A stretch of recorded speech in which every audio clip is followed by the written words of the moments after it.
Hello friends, welcome to creative academy. आज हम Maharashtra state board 10th standard के बारे में पढ़ने वाले हैं। आज हम इस वीडियो में हम उसके साइंस एंड टेक्नोलॉजी सब्जेक्ट और उसका इंट्रोडक्शन लेने वाले हैं। देन उसके बाद उसके सिलेबस के बारे में पढ़ने वाले हैं कि कितना सिलेबस है, क्या है, कैसे है, कवर अप कैसे होने वाला है। देन उसके बाद पेपर स्ट्रक्चर के बारे में पढ़ने वाले हैं कि कैसे पेपर स्ट्रक्चर है, उसका क्या है। देन उसके बाद हम चैप्टर को इंट्रोड्यूस करने वाले हैं, कौन सा चैप्टर हम आगे लेने वाले हैं उसको इंट्रोड्यूस करने वाले हैं। So let's begin. Science and technology के बारे में जब हम पढ़ते हैं तो सिंपल हम नियर अबाउट 5th स्टैंडर्ड से पढ़ते आ रहे हैं साइंस एंड टेक्नोलॉजी को, बराबर है। एग्जैक्टली साइंस एंड टेक्नोलॉजी होता क्या है वो बहुत 5th स्टैंडर्ड से टीचर हमें पढ़ाते आ रहे हैं। Science and technology 5th standard से 5th 6 EVS था, इन्वायरमेंटल साइंस था। देन 8 5 6 7 इन्वायरमेंटल साइंस था। 7th में कहिए तो भी साइंस को इंट्रोड्यूस कराया गया। देन 8 में फुली तरीके से साइंस को हमने पढ़ा। देन इसके बाद 9th एंड 10 अभी 10th में आ चुके हैं हम। फिर भी कुछ लोगों को, मैं ऐसा नहीं बोल रहा कि सभी लोगों को, फिर भी कुछ लोगों को साइंस का डेफिनेशन एग्जैक्टली क्या होता है हमें नहीं पता होता है, बराबर। साइंस का डेफिनेशन क्या होता है अभी तक नहीं पता होता है। हम वही से स्टार्ट करते हैं। जैसे भी कोई भी अगर हम कंटेंट पढ़ते हैं तो सबसे पहले उसका बेसिक, जैसे घर बनाते हैं या कोई भी अगर चीज़ बनाते हैं तो उसको बेसिक फाउंडेशन जो होता है वो क्लियर होना बहुत ज़्यादा ज़रूरी है। हम बेसिक कंटेंट से चालू करेंगे। तो सबसे पहले what is mean by science, science होता क्या है, ठीक है। साइंस होता क्या है। Science is a field, science एक बहुत बड़ी ऐसी फील्ड है, सब्जेक्ट है पर्टिकुलर, जिसमें हम क्या करते हैं, चीज़ों को ऑब्जर्व करते हैं। जो कुछ भी थ्योरीज है, जो कुछ भी कंटेंट हमारे साइंटिस्ट लोगों ने हमें दिए हैं या एक जो नया साइंटिस्ट है उसके पर्टिकुलर थ्योरी के बारे में हम सोचते हैं, उसे समझते हैं, उसके activity, day to day activity को समझते हैं। देन उसके बाद हम क्या करते हैं, उसे आगे बढ़ते हैं, बराबर। तो साइंस क्या है, science is the field to observe the nature and natural things. उसके बिहेवियर के बारे में हम समझते हैं, उसको ऑब्जर्व करते हैं, उसे उसके एक्टिविटी कैसे, किस तरीके से उसे वर्कआउट होता है वो, उसके बारे में समझते हैं। ठीक है, science is the field that deals with the observation of natural things, behaviour of natural things, इसे बोलेंगे हम साइंस। साइंस हो गया। ये टेक्नोलॉजी, अगर आप 10th स्टैंडर्ड की बुक देखोगे तो सब्जेक्ट का नाम है साइंस एंड द टेक्नोलॉजी। अभी ठीक है, टेक्नोलॉजी क्या होती है। टेक्नोलॉजी का मीनिंग होता है कि उसे किस तरीके से वर्कआउट करते हैं, ठीक है। यानी जो कुछ भी थ्योरीज हमने ली है, जैसे फॉर एग्जांपल हम लेते हैं कि रिसेंटली टॉपिक है हमारा पैंडेमिक डिसीज है, कोरोना, बराबर है। कोरोना है तो कोरोना के बारे में जो कुछ भी हमें पता है कि हमें वैक्सीन वगैरह अभी तक निकली नहीं है, बट कुछ मेडिसिन है जिससे हमारा इम्यूनिटी पावर हम क्या कर सकते हैं, बूस्ट कर सकते हैं, बराबर। उसके बारे में हम अभी देखिए साइंस में क्या किया, उसकी स्टडी की, कोरोना की स्टडी की। सभी के लिए नया था वो डिसीज़, जो भी साइंटिस्ट है, जो भी डॉक्टर्स है, उनके लिए वो नया था, बराबर। तो उनके बारे में अभी नया है, इसलिए हाथ धर के बैठे रहेंगे क्या, नहीं नया है अभी हम कैसे करेंगे, क्या करेंगे, नहीं। साइंटिस्ट लोगों ने उसके ऊपर स्टडी की, उसके DNA स्ट्रक्चर को डिकोड किया। देन उसके बाद वो इम्यूनिटी पावर पे वर्कआउट करता है, इम्यूनिटी को हार्म पहुँचाता है, हमारे थ्रोट के ऊपर हार्म पहुँचाता है। तो इसको हमने वर्कआउट किया। देन उसके बाद फिर उसके ऊपर स्टडी की, तो यानी हमने क्या किया, साइंस को ऑब्जर्वेशन करा। देन उसे डे टू डे लाइफ में जो कुछ भी हमारे डिसीज़ के बेसिस पे, रजिस्टिव पावर बढ़ाने के बेसिस पे जो कुछ भी मेडिसिन निकली है, यानी उसका क्या कर रहे हैं, डे टू डे लाइफ में हम उसे यूज़ कर रहे हैं। तो इतने सेंस क्या कर रहे हैं, टेक्नोलॉजी का हम क्या कर रहे हैं, यूज़ कर रहे हैं। जो कुछ भी साइंस में इन्वेंशन होता है उसका यूज़ मीन्स होता है टेक्नोलॉजी। Is it. आगे बढ़ते हैं। आगे हमें पता है कि साइंस को 3 अलग अलग पार्ट में डिफाइन किया गया है, ठीक है। साइंस को 3 अलग अलग पार्ट में डिफाइन किया है। जैसे साइंस को 3 अलग अलग पार्ट में डिफाइन किया है। बेसिकली अगर हम 10 बेसिस पे जाते हैं, वैसे तो बहुत सारे पार्ट में बाइफरगेट किया है, बेसिकली हम 3 इस पे जाते हैं। तो फिजिक्स, केमिस्ट्री, बायोलॉजी, और इसी में आता है इन्वायरमेंटल साइंस, EVS और इन्वायरमेंटल साइंस। अभी हमने साइंस की डेफिनेशन देखी। अभी हम फिजिक्स की डेफिनेशन देखेंगे, केमिस्ट्री की डेफिनेशन देखेंगे और बायोलॉजी की डेफिनेशन देखेंगे, ठीक है। ये इरेज कर देता हूँ मैं।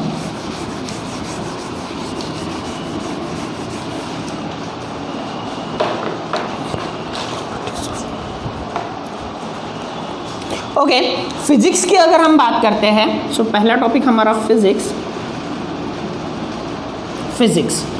अभी यहाँ पे क्या होता है, फिजिक्स यानी physics is the branch of science that deals with the study of various nature and the structure of matter, the various nature and the structure of matter, यानी nature and structure of matter, यानी उसके structure और nature को समझ, matter के structure और nature को समझना, उसे हम बोलते हैं physics. Then chemistry,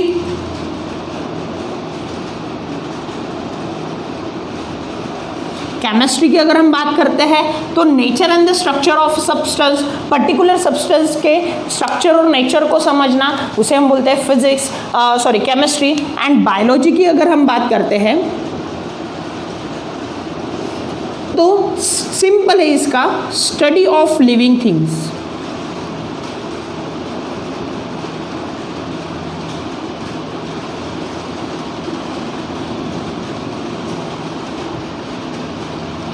study of living organism, ठीक है। तो ये चीज़ हमने देखा था। अभी हम साइंस में दो पार्ट में हम 10th स्टैंडर्ड को पढ़ने वाले हैं, साइंस के दो पार्ट में 10th स्टैंडर्ड को पढ़ने वाले हैं। सो पहला है science 1 and second is science 2, बराबर। Science 1 and science 2। साइंस 1 में नियर अबाउट हम 10 चैप्टर पढ़ने वाले हैं, बराबर, और साइंस 2 में नियर अबाउट 10 चैप्टर पढ़ने वाले हैं। साइंस 1 में हम सिर्फ फिजिक्स और केमिस्ट्री को पढ़ने वाले हैं, फिजिक्स एंड केमिस्ट्री, और साइंस 2 में हम बायो और ईवीएस को पढ़ने वाले हैं, ठीक है। सो यहाँ तक हम पहुँच गए। अभी फ़िलहाल तो हम साइंस 1 की बात करते हैं, क्योंकि अभी हमें साइंस 1 का टॉपिक हमें चालू करना है, इस वजह से हम साइंस 1 की बात करते हैं पहले, ठीक है। सो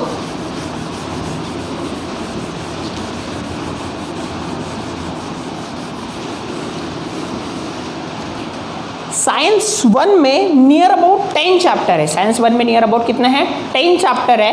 तो 1 बाय 1 मैं आपको बताऊंगा कौन से 10 चैप्टर है।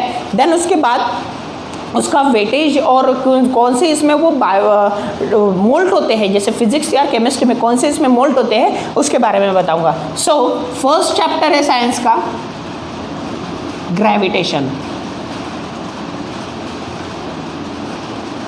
सेकेंड चैप्टर है पीरियोडिक क्लासिफिकेशन।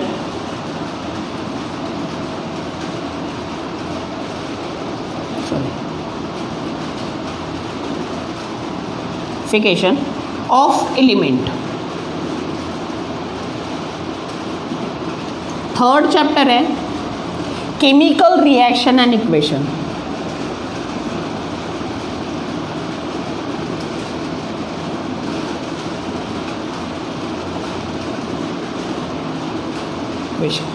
फोर्थ चैप्टर है effect of electric current.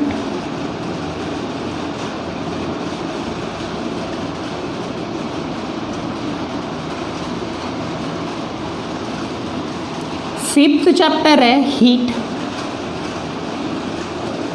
Sixth chapter है refraction of light.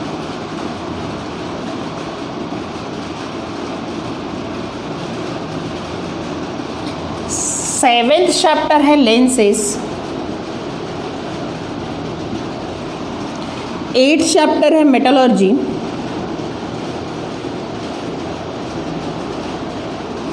Ninth chapter है कार्बन कंपाउंड या कार्बन एंड कार्बन कंपाउंड भी बोलते हैं इसे।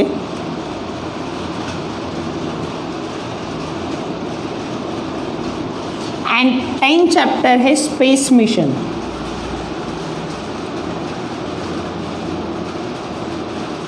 10 चैप्टर है हमारा स्पेस मिशन।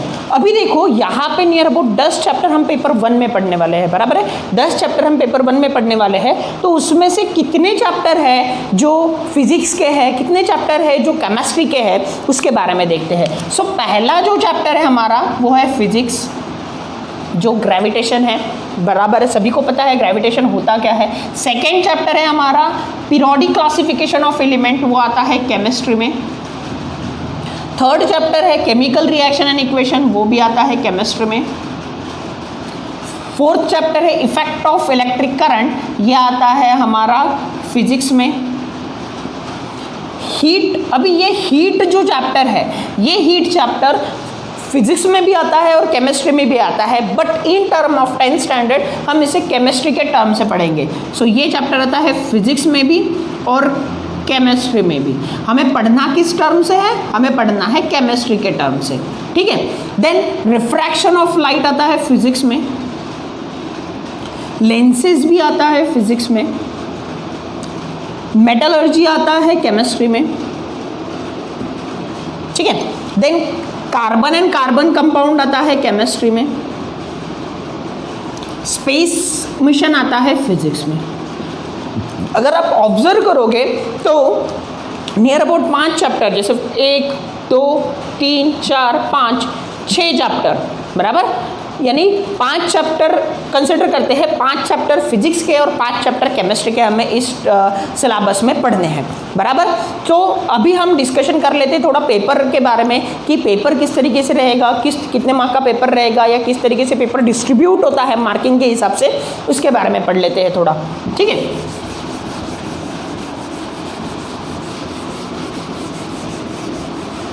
सो अगर हम साइंस की बात करते हैं,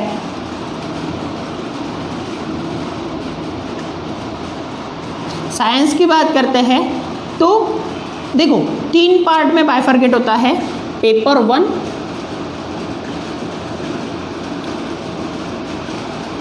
पेपर 2 और प्रैक्टिकल, ठीक है। प्रैक्टिकल पेपर 1 होता है 40 मार्क का, पेपर 2 होता है 40 मार्क का, प्रैक्टिकल होता है 20 मार्क का। 10 मार्क का पेपर 1, पेपर 1 10 मार्क का और पेपर 2 10 मार्क का, ऐसे करके 100 मार्क का टोटल होता है, 100 मार्क का पेपर, ठीक है, 100 मार्क का पेपर होता है। सो हम पेपर 1 और पेपर 2 की बात करते हैं। पेपर 1 पेपर 2 क्वेश्चन पैटर्न जो है वो सेम आता है इसमें। जैसे फॉर एग्जांपल अगर हम बात करते हैं, सो पहला क्वेश्चन इसमें आता है, question number 1A। Question number 1A आता है मल्टीपल चॉइस क्वेश्चन या आंसर द फॉलोइंग आता है, ठीक है, आंसर द फॉलोइंग। अभी आंसर द फॉलोइंग ये क्वेश्चन आता है 5 मार्क के लिए। कितने मार्क के लिए? 5 मार्क के लिए, 1 मार्क ईच, 1 मार्क ईच। यानी इसमें आपको कौन से क्वेश्चन देखने को मिलेंगे? इसमें आपको देखने को मिलेंगे ऑड वन आउट, इसमें आपको देखने को मिलेंगे डेफिनेशन, इसमें आपको देखने को मिलेंगे कोरिलेशंस, इसमें आपको देखने को मिलेंगे ट्रू और फॉल्स, इसमें आपको देखने को मिलेंगे। ऐसे छोटे छोटे जो क्वेश्चंस है, जो 1 मार्क के क्वेश्चंस है, ये सारे हमारे इसमें यहाँ पे देखने को मिलेंगे हमारे। देन सेकंड क्वेश्चन है हमारा क्वेश्चन नंबर 1B। यहाँ पे MCQ, ये स्पेशल टाइप का क्वेश्चन है जो 5 मार्क के लिए आपको पूछा जाएगा, 1 मार्क ईच, ठीक है। MCQ 5 मार्क का क्वेश्चन आता है multiple choice question. Multiple choice question, अभी मल्टीपल चॉइस क्वेश्चन यानी क्या होता है? एक क्वेश्चन आपको दिया रहेगा जिसके आपको 4 ऑप्शन दिए रहेंगे, वो 4 ऑप्शन में से 3 ऑप्शन नियर अबाउट सिमिलैरिटी रहेंगे और 1 ऑप्शन जो रहेगा वो करेक्ट रहेगा। ये आपका प्रिपरेशन कराएगा आगे जाके, जो आपको 11th-12th में MCQs या बोल सकते हैं कि ऑब्जेक्टिव क्वेश्चंस कैसे सॉल्व किए जाते हैं, इसकी एक थोड़ी सी आइडिया वो क्या करेगा, हमें देगा। देन क्वेश्चन नंबर 2 की बात करते हैं हम। क्वेश्चन नंबर 2A, यहाँ पे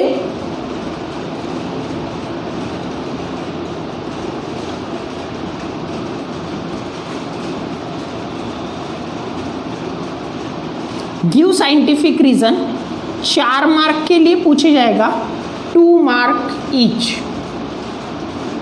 यहाँ पे स्पेशल आपको, यानी आपको ये क्वेश्चन ये बताता है कि आपको कोई भी गिव रीजन स्किप नहीं करना है। स्पेशली गिव रीजन का क्वेश्चन यहाँ पे पूछा गया है। पहले का जो पैटर्न था, लास्ट ईयर के पहले का जो पैटर्न था, यहाँ पे आपको 10 मार्क का क्वेश्चन पूछा जाता था जिसमें आपको इंक्लूडिंग गिव रीजन रहता था। बट यहाँ पे उन्होंने क्या किया अभी कि गिव रीजन सेपरेट कर दिया है, गिव रीजन का एक सेपरेट क्वेश्चन डाला है। ठीक है, नेक्स्ट क्वेश्चन नंबर 2B, यहाँ पे आंसर द फॉलोइंग रहेगा, आंसर द फॉलोइंग। ये क्वेश्चंस रहेगा हमारा 6 मार्क का, इसमें भी 2 मार्क ईच।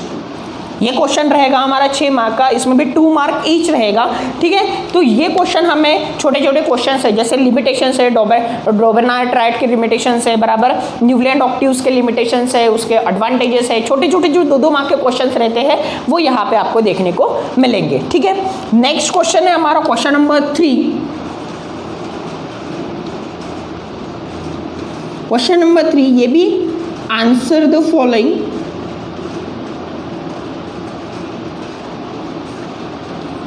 ये आपको आएगा 15 मार्क का क्वेश्चन। यहाँ पे मेजर 3 मार्क के क्वेश्चंस आपको देखने को मिलेंगे, 3 mark each. And last question है क्वेश्चन नंबर 4। यहाँ पे आपको 2 ऑप्शन दिए जाएंगे, क्वेश्चन नंबर 4A और क्वेश्चन नंबर 4B। ये दोनों और में रहेंगे, यानी आपको A सॉल्व करना है या B सॉल्व करना है, और दोनों क्वेश्चन रहेंगे 5 मार्क के। ठीक है, 5 मार्क का क्वेश्चन रहेगा, यानी आपको या तो A सॉल्व करना है या तो फिर B सॉल्व करना है। ठीक है, तो ये क्वेश्चन बड़ा रहेगा, इसमें आपको कंस्ट्रक्शन दिया गया, जैसे इफेक्ट ऑफ इलेक्ट्रिक करंट की अगर हम बात करेंगे तो वर्किंग इलेक्ट्रिक डीसी कंडक्टर हो गया, या जनरेटर हो गया, एसी जनरेटर हो गया, या मोटर के बारे में मैकेनिज्म हो गया। तो ये ऐसे बड़े बड़े क्वेश्चंस आपको यहाँ पे ह्यूमन आई के बारे में तो यहाँ पे आपको देखने को मिलेगा। क्लियर है, ये हो गया हमारा पेपर पैटर्न, इज इट। तो अभी हम स्टार्ट करेंगे कि हमें चैप्टर कौन सा लेना है। हम सेकेंड चैप्टर स्टार्ट करेंगे, periodic classification of an element. So start करते हैं।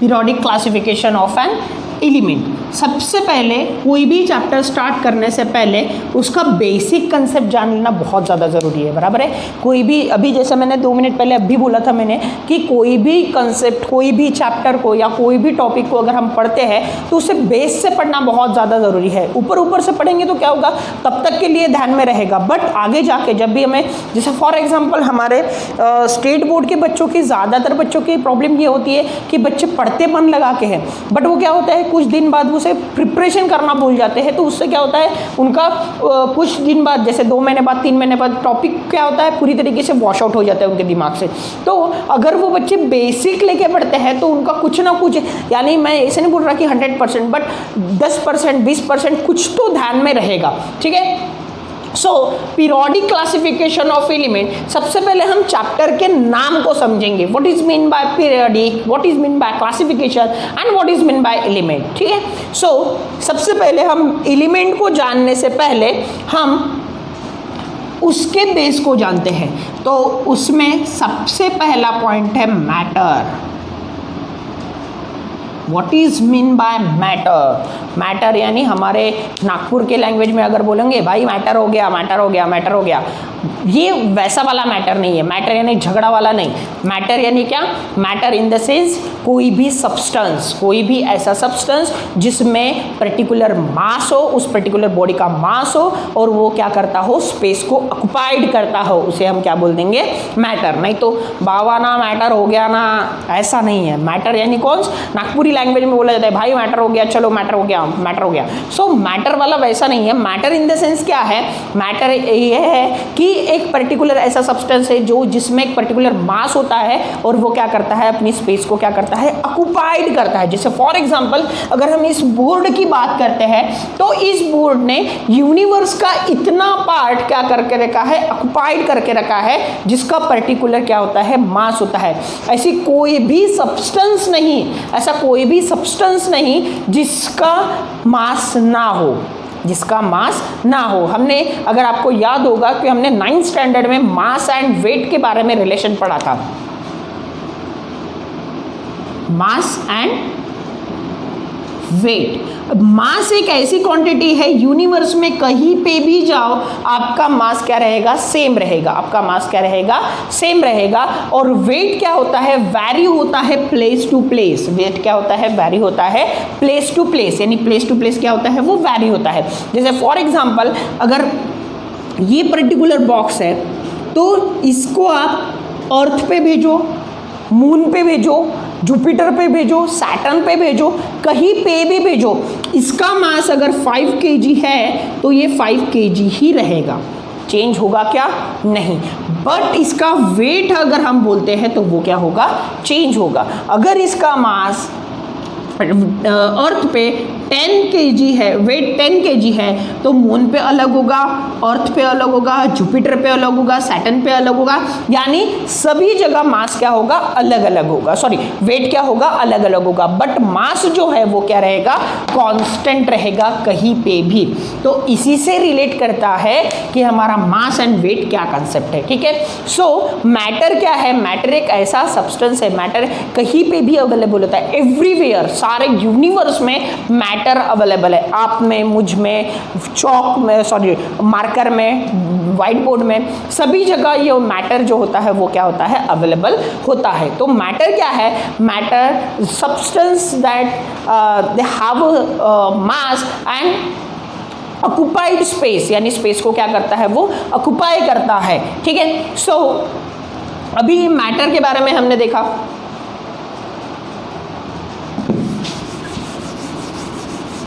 बराबर। सो मैटर क्या है, anything on the universe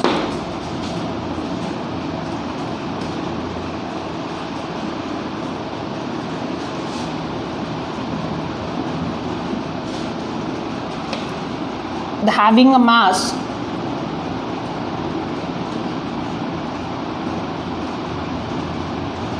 and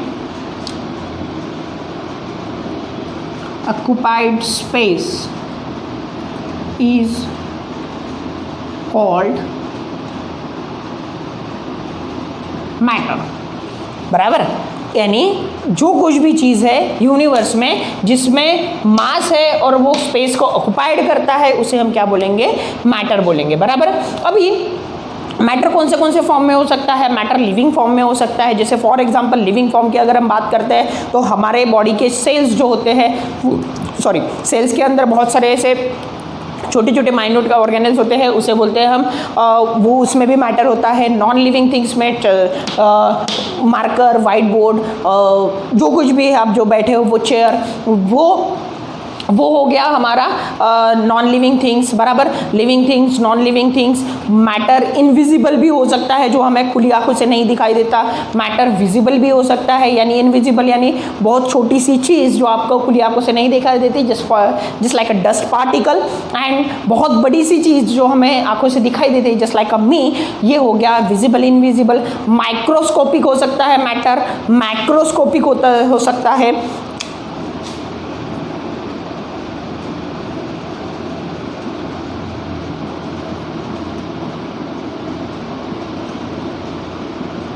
microscopic का मीनिंग होता है जो हमें खुली आंखों से नहीं दिखता, which can not be seen in a naked eyes. Then microscopic का मीनिंग हो सकता है which can be seen in a naked eyes, यानी जो बहुत बड़ा होता है, बहुत छोटा होता है, ठीक है। देन उसके बाद विजिबल इनविजिबल होता है। देन उसके बाद पढ़ते हैं हम टाइप्स ऑफ मैटर।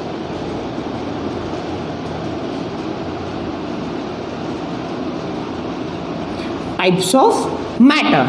अभी टाइप्स कितने हैं मैटर के कितने टाइप्स है जो हमें पता है। सो मैटर के 3 टाइप्स में मैटर बाइफरगेट होता है। सो सबसे पहले है एलिमेंट, देन उसके बाद है कंपाउंड,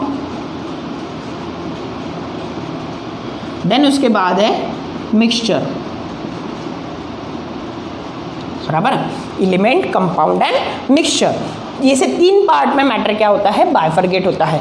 सो हमें, आपने अगर देखा होगा, ऑब्जर्व किया होगा, तो ये एलिमेंट हमें हमारे चैप्टर के नेम में दिखाई दे रहा है। अभी हम हमारे चैप्टर के नाम के लास्ट लेटर के पास आ गए हैं, एलिमेंट के पास। So what is mean by element? What is mean by element? Element किसे बोला जाता है? एलिमेंट किसे बोला जाता है? सो element, the substance having the same number of atom, the substance having the same number of atom, ऐसे substance जो इसमें similar number of atoms होते हैं, यानी जैसे छोटे छोटे particles हो गए या एलिमेंट्स नियर अबाउट, हमें जितने एलिमेंट्स पता है, हमें नियर अबाउट 118 एलिमेंट पता है अभी तक के, हमारे जो पीरियोडिक टेबल में है वो 118 एलिमेंट हमें पता है, बराबर। सो ऐसे सब्सटेंस जिसमें सिमिलर नंबर ऑफ एटम्स होते हैं, जैसे फॉर एग्जांपल अगर हम बात करते हैं, द सब्सटेंस हैविंग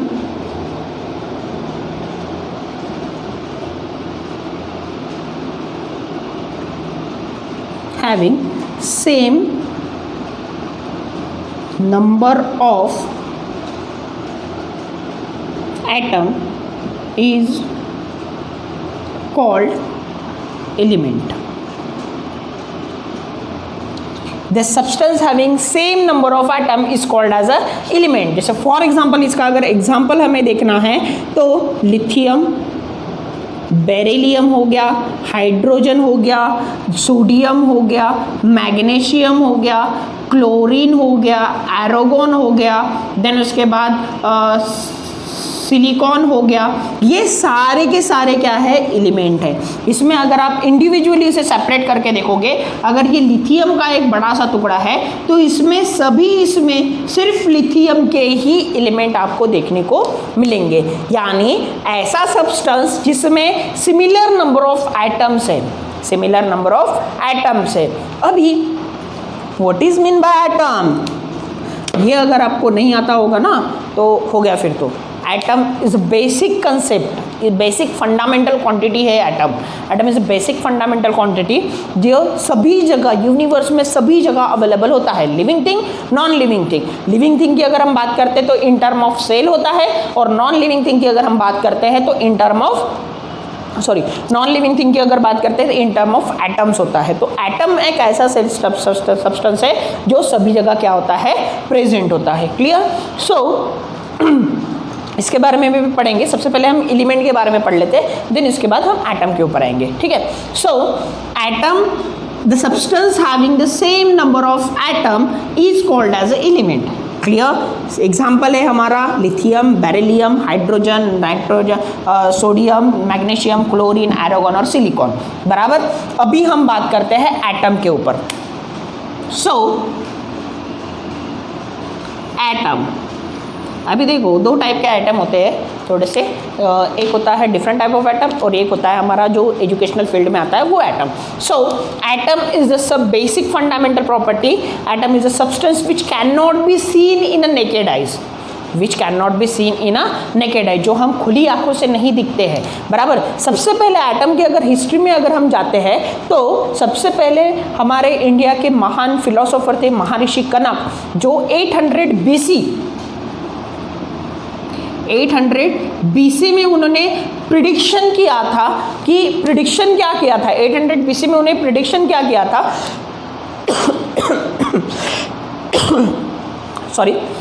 800 BC में उन्होंने प्रिडिक्शन क्या किया था उन्होंने ये प्रिडिक्शन किया कि हमारा जो कुछ भी ब्रह्मांड, हमारा जो कुछ भी यूनिवर्स बना हुआ है वो एक छोटे से कण से बना है, और उसने उस छोटे से कण को नाम दिया था परमाणु। उसने उस छोटे से कण को क्या नाम दिया था? परमाणु। देन उसके बेसिस पे उनकी थ्योरी तो नहीं, उनके प्रिडिक्शन को पढ़ते समय उन्होंने फिर धीरे धीरे डॉल्टन ने उसके ऊपर इंट्रोडक्शन दिया। डॉल्टन ने फिर एटम का इंट्रोडक्शन करा। देन उसके बाद जे थॉमसन ने उसके ऊपर थोड़ा सा रिसर्च करा। देन उसके बाद रुदरफोर्ड ने एटम को प्रॉपरली तरीके से स्ट्रक्चराइज्ड किया। इसके बारे में हम पढ़ेंगे डिटेल में, ठीक है। तो इतना समझो कि एटम एक ऐसा एलिमेंट है, इसको हम ऑलरेडी 8 और 9 में पढ़ चुके हैं। सो ज़्यादा इसमें टाइम वेस्ट, हम मुझे ऐसा लगता है कि ज़्यादा इसमें टाइम वेस्ट करना अच्छी बात नहीं है, ठीक है। सो एटम एक ऐसा सब्सटेंस है जो हमें खुली आंखों से नहीं दिखता, बट सभी जगह अवेलेबल होता है, ठीक है। सो क्लियर है। एटम में 3 बेसिक फंडामेंटल पार्टिकल है, ये भी बता देता हूँ मैं अपन। एटम में 3 बेसिक फंडामेंटल पार्टिकल है, प्रोटॉन, न्यूट्रॉन एंड इलेक्ट्रॉन। अभी प्रोटॉन, न्यूट्रॉन, इलेक्ट्रॉन क्या है? This is a basic fundamental particle जिससे एटम हमारा बना हुआ है, ठीक है।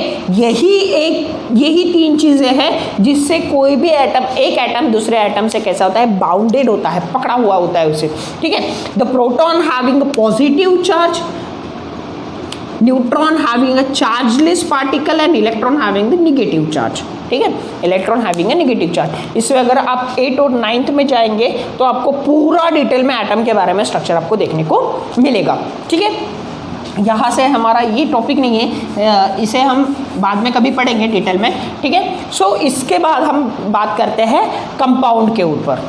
सही, इसके बाद हम बात करते हैं कंपाउंड के ऊपर। What is mean bye compound? हमने एलिमेंट देखा, अभी हम कंपाउंड के बारे में बात करेंगे, ठीक है। नेक्स्ट टॉपिक है हमारा कंपाउंड। अभी कंपाउंड क्या है? कंपाउंड किसे बोलते हैं? The substance having the similar number of elements or different number of elements, similar number of elements or the different number of elements. The substance having the same number of element or the different number of element is called as a compound. यहाँ पे मैं बात कर रहा हूँ element की। Element में हमने बात की एटम की, यहाँ पे मैं बात कर रहा हूँ एलिमेंट की। The substance having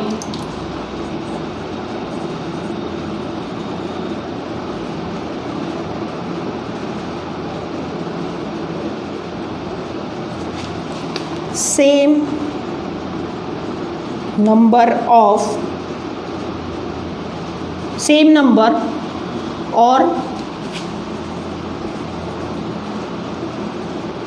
different number of element is called as compound. Is called as compound. उसे हम क्या बोलेंगे? कंपाउंड बोलेंगे। The substance having the same number और the different number of element is called as a compound. अभी same number, हम इसके example के बारे में बात करते हैं। सो द कंपाउंड की डेफिनेशन क्या है? The substance having the same number और the different number of element is called as a compound. The substance having the same number और the different number of element is called as a compound. जैसे for example अगर हम इसका example देखते हैं तो hydrogen और हाइड्रोजन के बॉन्ड दोनों सिमिलर टाइप ऑफ एलिमेंट्स है, और इनके बीच में जो बॉन्डिंग फॉर्म हो रही है, जो हॉरिजॉन्टल लाइन आप देख रहे हो, ये है बॉन्डिंग। इनमें जो बॉन्डिंग फॉर्म हुई है, इससे क्या बना है? कंपाउंड बना है, हाइड्रोजन कंपाउंड बना है। कौन सा कंपाउंड बना है? Hydrogen compound. But the substance having same number of element, the substance having same number of element is called as a compound. The same number of element का compound है। Second, H hydrogen bond bonded with the chlorine, so the substance having different number of elements, the substance having the different number of element is called as a compound। ये हो गया example एक। Then उसके बाद हमें NaCl, ये भी another example हो गया। H2O, हाइड्रोजन, 2 हाइड्रोजन मॉलिक्यूल, एक हाइड्रोजन और एक hydrogen molecule bounded with the oxygen, ये हो गया वाटर H2O, बराबर। सो ये कंसेप्ट होते हैं, तो इसे बोलते हैं अलग अलग वेरिएशन। सो कंपाउंड के एग्जांपल हमने क्या देखे, हाइड्रोजन H2H2 मॉलिक्यूल, देन उसके बाद वाटर मॉलिक्यूल देखा हमने, HCl मॉलिक्यूल देखा, तो हमने क्या क्या देखा, हमने एलिमेंट देखा, हमने कंपाउंड देखा। देन उसके बाद नेक्स्ट टॉपिक है हमारा कि मिक्सचर। नेक्स्ट टॉपिक मिक्सचर क्या होता है, इसे हम थोड़ा इरेज कर देंगे।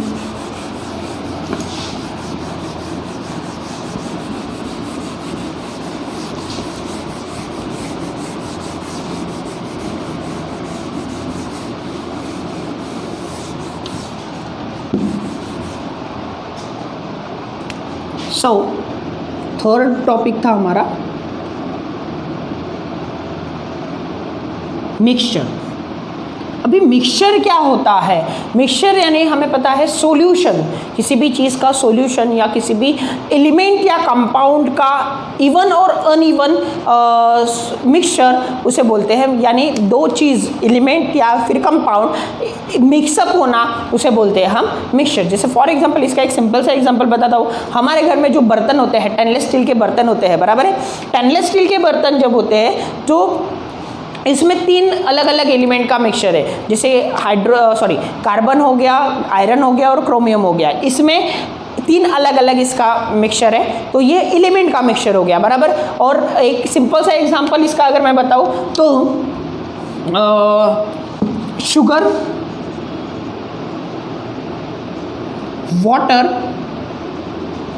And salt, sugar, water and salt. इसका अगर हम देखेंगे sugar C12H22O6, water H2O, salt NaCl। इसमें अगर आप देखोगे तो सारे के सारे क्या है, कंपाउंड है। The substance having similar or different type of atom or the compound, the substance having the similar or different type of atoms element or the compound mix with each other is called as a mixture. The substance having the similar or different type of elements or the compound mix with each other is called as a mixture, उसे हम बोलेंगे mixture. उसका example है sugar, water and salt का solution, इसे solution बोलेंगे। इसमें फिर सॉल्यूशन में दो टाइप में आते हैं, ठीक है। देन उसके बाद हम स्टेनलेस स्टील का एग्जांपल लेते हैं, ठीक है। देन यहाँ तक हमने पढ़ा कि हमने मिक्सचर के बारे में पढ़ा, हमने कंपाउंड के बारे में पढ़ा, हमने एलिमेंट के बारे में पढ़ा, ठीक है। तो यहाँ पे हमें एलिमेंट क्या होता है ये समझ में आ गया। अभी ये क्लासिफिकेशन क्या कंटेंट है, क्लासिफिकेशन किसे बोला जाता है, तो क्लासिफिकेशन यानी क्या कि उसका सिंपल सा अगर हम हिंदी में बात करें तो वर्गीकरण उसे बोलते हैं, ठीक है।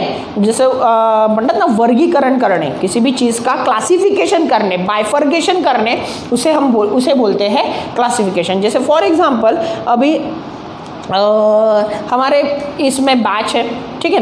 तो 10th की बैच अलग होती है, एक लड़का रहेगा तो भी वो 10th के बैच में बैठेगा, 10 रहेंगे तो भी वो 10th के बैच में बैठेंगे। 8, 9, 10 तीनों क्लास के बच्चों को मैं एक क्लास में बिठाऊंगा क्या, नहीं, तो मैं उसका क्या करूंगा, क्लासिफिकेशन करूंगा। 8th स्टैंडर्ड के बच्चों को 8th स्टैंडर्ड में बिठाऊंगा, 9th स्टैंडर्ड के बच्चों को 9th स्टैंडर्ड में बिठाऊंगा, 10th स्टैंडर्ड के बच्चों को 10th स्टैंडर्ड में बिठाऊंगा, ठीक है। सो क्लासिफिकेशन का मीनिंग सिंपल होता है कि क्लासिफाइड करना, यानी according to their property, according to their nature, according to their behaviour, उसे क्या करना, क्लासिफाइड करना, यानी वेरीफाई करना, क्लासिफाइड यानी बाइफर्गेट करना, एक से दूसरे से बाइफर्गेट, यानी अलग अलग टाइप के जो एलिमेंट्स है उसको क्या करना, बाइफर्गेट करना। जैसे फॉर एग्जांपल सोडियम और क्लोरीन, इन दोनों की प्रॉपर्टी क्या है, अलग अलग है। ये नॉन मेटल है, ये मेटल है, ठीक है। नॉन मेटल और मेटल की प्रॉपर्टी क्या होती है ये सभी को पता है। तो ये हो गया हमारा क्लासिफिकेशन, ये अलग ग्रुप में जाएगा और ये अलग ग्रुप में जाता है, ये जाएगा मेटल वाले ग्रुप में, ये जाएगा नॉन मेटल वाले ग्रुप में। सो क्लासिफिकेशन आपको समझ गया कि क्लासिफिकेशन ऑफ क्या होता है। एंड पीरियोडिक, अभी हम पीरियोडिक की बात करते हैं। What is mean bye periodic, periodic का मीनिंग होता है कि रिपीटेशन, पीरियोडिक का मीनिंग होता है रिपीटेशन। रिपीटेशन किस तरीके से करा जाता है, जैसे फॉर एग्जाम्पल एक पर्टिकुलर इंटरवल के बाद अगर वो चीज़ रिपीट हो रही है, जैसे फॉर एग्जांपल 1 2 3 4 5 6 7 8 9 10 के बाद फिर से अगर 0 आता है तो वो हो गया पीरियोडिक क्लासिफिकेशन, यानी फिक्स इंटरवल के बाद अगर कोई चीज़ रिपीट सर्कुलेशन करती है तो उसे बोलते हैं हम क्लासिफिकेशन। क्लियर? तो ऐसे अलग अलग कंसेप्ट होते हैं। तो आज हमने क्या क्या देखा, पीरियोडिक क्लासिफिकेशन का हमने कंटेंट देखा, देन उसके बाद हमने उसके बेसिक स्ट्रक्चर देखे, हमने मिक्सचर देखा, हमने कंपाउंड देखा, हमने क्लासिफिकेशन और पीरियड के बारे में पढ़ा। सो कल हम पढ़ने वाले हैं या नेक्स्ट वीडियो में हम पढ़ेंगे कि उसके बारे में आगे का टॉपिक पढ़ेंगे। हमें डॉबर्नियर ट्रेड्स लेना है, हमने न्यूलैंड ऑक्टिव्स लेना है, हमने मेंडेलियस पीरियोडिक टेबल लेना है, हमने मॉडर्न पीरियोडिक टेबल लेना है, हमने characteristic of metal and non metals, ऐसी चीज़ें लेनी है। तो ये सारी चीज़ें हमें लेनी है। सो नेक्स्ट टॉपिक में हम नेक्स्ट वीडियो में ये कवर करेंगे। सो आज के लिए इतना ही, यहीं पे आज हम यहाँ पे रुकते हैं। सो मिलते हैं फिर कल या नेक्स्ट वीडियो में। चलो, थैंक यू।